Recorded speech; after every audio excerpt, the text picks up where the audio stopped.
بہت پرانے زمانے کی بات ہے۔ کسی ملک پر ایک بادشاہ حکومت کرتا تھا۔ اس کے دور میں ہر طرف خوشحالی اور امن و امان کا دور دورہ تھا۔ اسی بادشاہ کی نگری میں ایک نوجوان رہتا تھا۔ اس نوجوان کا نام تھا عالم، جو بہت عالم، فاضل اور دانا تھا۔ عالم بہت نیک انسان تھا، ہر ایک کی مدد کرنا اپنا فرض سمجھتا تھا، ہر ایک کے ساتھ خوش اخلاقی سے پیش آنا۔ کتابوں سے اسے بہت لگاؤ تھا، جو بھی فارغ وقت ملتا مطالعہ میں مصروف ہو جاتا۔ مگر اس کی ایک عادت بہت عجیب تھی۔ یہ دن رات سوتے جاگتے ایک خواب دیکھا کرتا تھا کہ وہ اس ملک کا بادشاہ بن گیا ہے۔ ایسا وہ کسی لالچ کی وجہ سے نہیں کرتا تھا، بلکہ وہ چاہتا تھا کہ بادشاہ بن کر لوگوں کی فلاح کے لیے موجودہ بادشاہ سے بھی زیادہ کام کرے، لوگوں کی بھلائی کے لیے کام کرے، ان کے دکھ دور کرے۔ ایک دن اس نے بادشاہ بننے کا یہ خواب اپنی ماں کو سنایا تو ماں ہنستے ہوئے بولی، او میرے بھولے بیٹے، تم یہ خواب کیوں دیکھتے ہو؟ تم بھی جانتے ہو کہ تم کبھی بادشاہ نہیں بن سکتے۔ ماں کی بات سن کر عالم بولا، ماں تم ایسی باتیں کیوں کر رہی ہو؟ آخر میں بادشاہ کیوں نہیں بن سکتا؟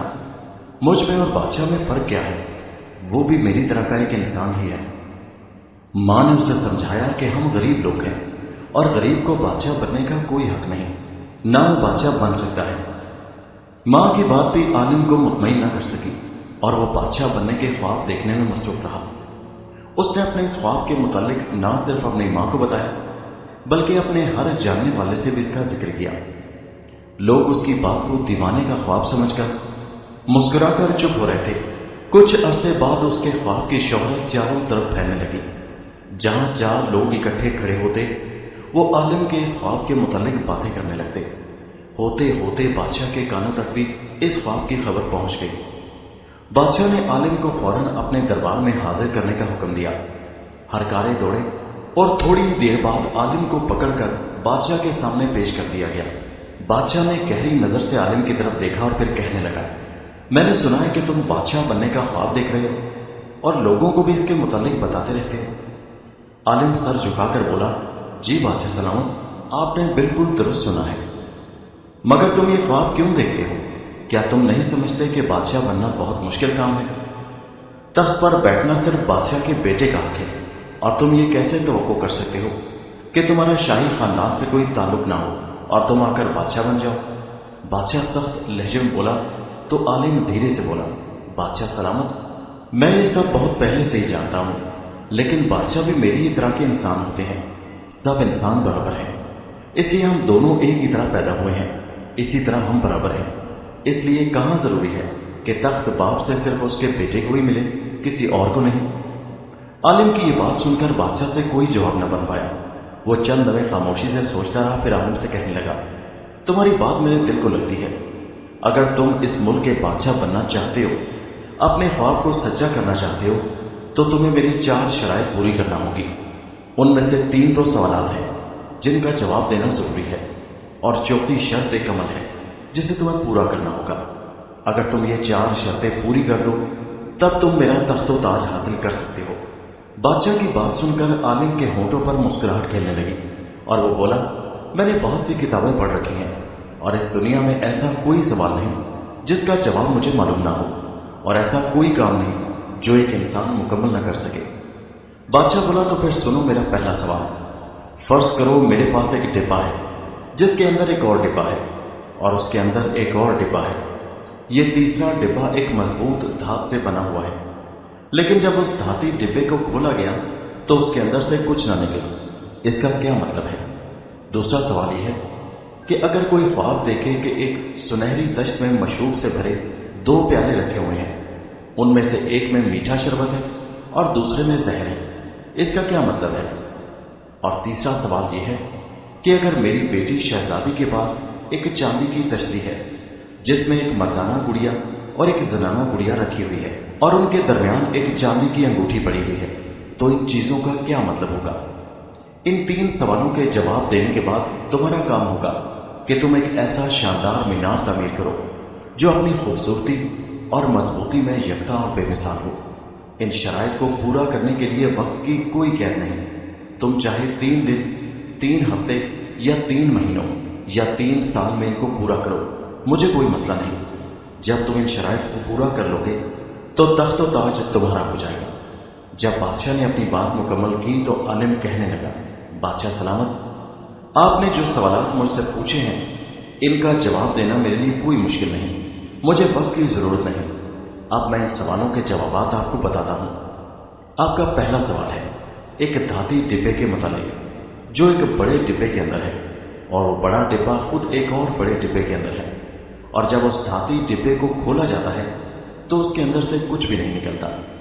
ڈبے کے اندر ڈبے سے مراد شاہی خزانہ ہے، اور حقیقت یہ ہے کہ خزانہ اس وقت بے جائے اخراجات کی وجہ سے خالی ہے۔ دوسرے سوال میں آپ نے 2 پیالوں کے متعلق پوچھا ہے، جس میں ایک کے اندر شربت ہے جو میٹھا ہے اور دوسرے پیالے میں کڑوا زہر ہے۔ یہ دونوں پیالے ایک سنہری تشتری میں رکھے ہوئے ہیں۔ یہ سنہری تشتری آپ کا شاہی تخت ہے، اور شربت سے مراد آپ کی طبیعت کی مٹھاس اور حلاوت ہے۔ زہر سے مراد بادشاہت کی سختی ہے، جس کے بغیر امن و امان قائم رکھنا ممکن نہیں۔ تیسرے سوال میں آپ نے پوچھا ہے کہ شہزادی نے ایک نقرئی تشتری میں 2 گڑیاں رکھی ہیں اور ان کے بیچ میں ایک چاندی کی انگوٹھی رکھی ہوئی ہے۔ بادشاہ سلامت، یہ اس بات کا پیغام ہے کہ شہزادی شادی کی عمر کو پہنچ گئی ہے اور اب وہ اپنا گھر بسانا چاہتی ہے، مگر آپ اپنی شاہی ذمہ داریوں میں باپ والی ذمہ داریاں بھول گئے ہیں۔ عالم کے یہ جوابات سن کر بادشاہ حیرت کے مارے کچھ بول نہ سکا۔ دربار میں موجود سارے درباری اور وزیروں کا منہ بھی حیرت کے مارے کھلے کا کھلا رہ گیا۔ ان کو یہ توقع نہ تھی کہ کوئی انسان ان مشکل سوالوں کے جوابات اتنی آسانی اور اتنی جلدی بوجھ لے گا۔ کچھ دیر بعد عالم دوبارہ بولا، مگر وہ شاندار مینار جس کی آپ نے خواہش ظاہر کی ہے اس کو تعمیر ہونے میں وقت لگے گا۔ اب مجھے اجازت دیجیے کہ میں جا کر اس چوتھی شرط کو پورا کرنے کا کام شروع کروں۔ ہاں، اب تمہیں جانے کی اجازت ہے، بادشاہ پریشان لہجے میں بولا۔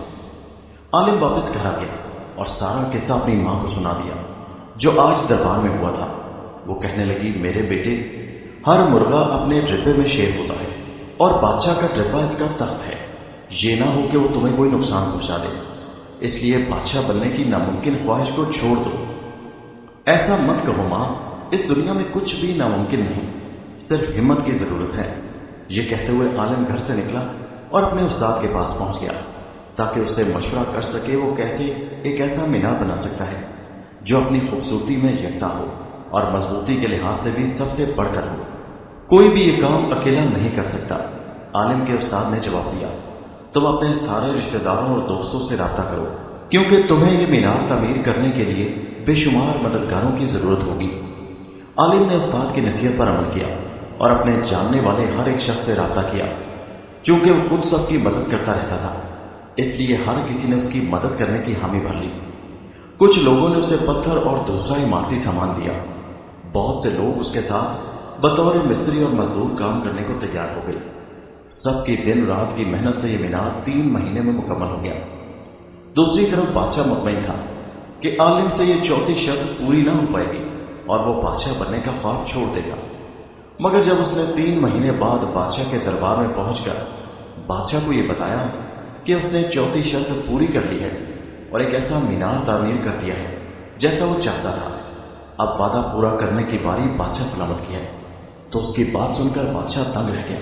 وہ اپنی جگہ سے نہ چاہتے ہوئے بھی اٹھا اور جا کر مینار کو معائنہ کرنے لگا۔ سارے وزیر بھی اس کے ہمراہ تھے۔ مینار بالکل اس کی خواہش کے مطابق تھا۔ اتنا شاندار مینار دیکھ کر بادشاہ حیرت سے کہنے لگا، تم نے یہ سب کیسے کر لیا؟ عالم مسکراتے ہوئے بولا، بادشاہ سلامت، پہلے تو آدمی کو یہ سمجھنا چاہیے کہ وہ کر کیا سکتا ہے، پھر یہ سمجھنا چاہیے کہ دوسرے اس کی مدد کیسے کرتے ہیں۔ جب سب مل کر کام کریں تو کام آسان ہو جاتا ہے۔ اب بادشاہ کو احساس ہوا کہ عالم اس کی توقع سے زیادہ زیرک اور ہوشیار آدمی ہے۔ اب وہ سوچنے لگا کہ اس عالم سے اپنے تاج و تخت کو کیسے بچائے کہ جو شرائط اس نے رکھی تھی وہ تو عالم نے سب پوری کر دی۔ کچھ سوچ کر اس نے عالم کو اس طرح سے قتل کرنے کا فیصلہ کر لیا تاکہ کسی کو شک بھی نہ ہو۔ پھر وہ عالم سے کہنے لگا، بہت اچھا، میں تمہیں بادشاہ بنانے کو تیار ہوں، لیکن یہ سب ایک بہت بڑی دعوت میں ہوگا جس میں بہت سارے لوگ مدعو ہوں گے۔ دعوت والے دن شاہی محل کا دعوتی حال لوگوں سے کھچا کھچ بھرا ہوگا۔ ہر مہمان کی تواضع سونے کے پیالوں میں شربت سے کی گئی۔ شاہی چبوترے پر بادشاہ اپنے تخت شاہی پر بیٹھا ہوا تھا اور اس نے عالم کو اپنے برابر ایک بڑی سی کرسی پر جگہ دے رکھی تھی۔ شاہی ملازم نے جو پیالہ عالم کو پیش کیا